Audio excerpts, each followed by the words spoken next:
Hello dear students, today we will be beginning with a new chapter, Directing. It is the fourth function of management and we will be studying this chapter in detail. Let us now begin with the definition of directing.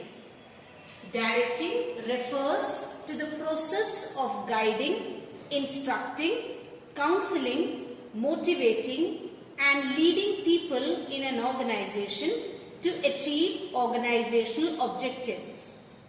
So in planning we studied that planning is related to making a plan about how to do the work.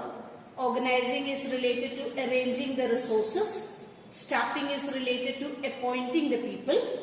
Whereas directing is that particular function of management which starts with the process of guiding the people about how to do the work, instructing them about the work, giving them counseling if they are not doing work properly, motivating them, and the manager must lead by example so that the organizational goals can be achieved. Let us now move on to the elements of directing. There are four elements of directing: supervision, motivation, leadership and communication. Let us first study supervision. Now supervision is a term which can be studied both as an element of directing as well as a function.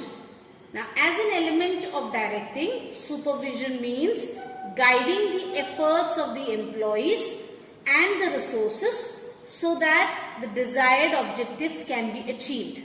Or we can say supervision means overseeing the efforts of the employees. As an element of directing, it is taken as overseeing the efforts of the employees. As a function, supervision is the work that is performed by the supervisor. So work performed by the supervisor is also termed as supervision. It usually comes in as a 1-mark question. How is supervision a function, or explain supervision as a function? Then you have to write down supervision as a function is a work performed by the supervisor. The second element of directing is motivation. Now what is motivation? It is the process of stimulating people to action to accomplish the desired goals. Stimulating means compelling people or making them do work in a positive manner.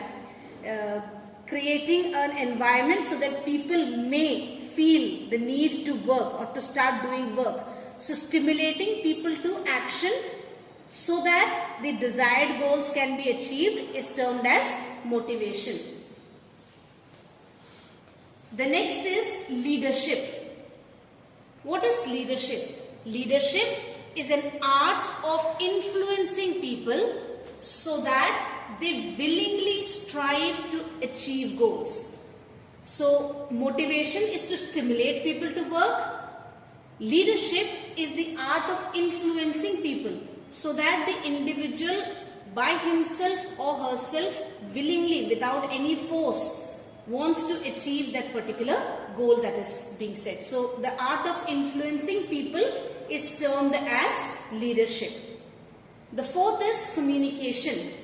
Now communication is derived from the Latin word communis, which means common understanding. So we can say communication is a process by which people create and share information with one another so that they can reach a common understanding. So an idea is created in the mind, or the information is created in the mind. That information is shared to the other individual and the other individual is able to understand what you have shared.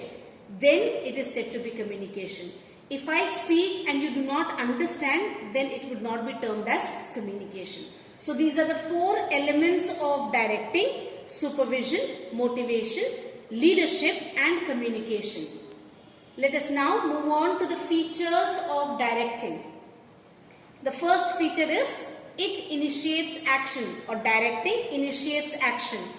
The other three functions of management, that is planning, organizing and staffing, are all related to creating the environment so that work can be done.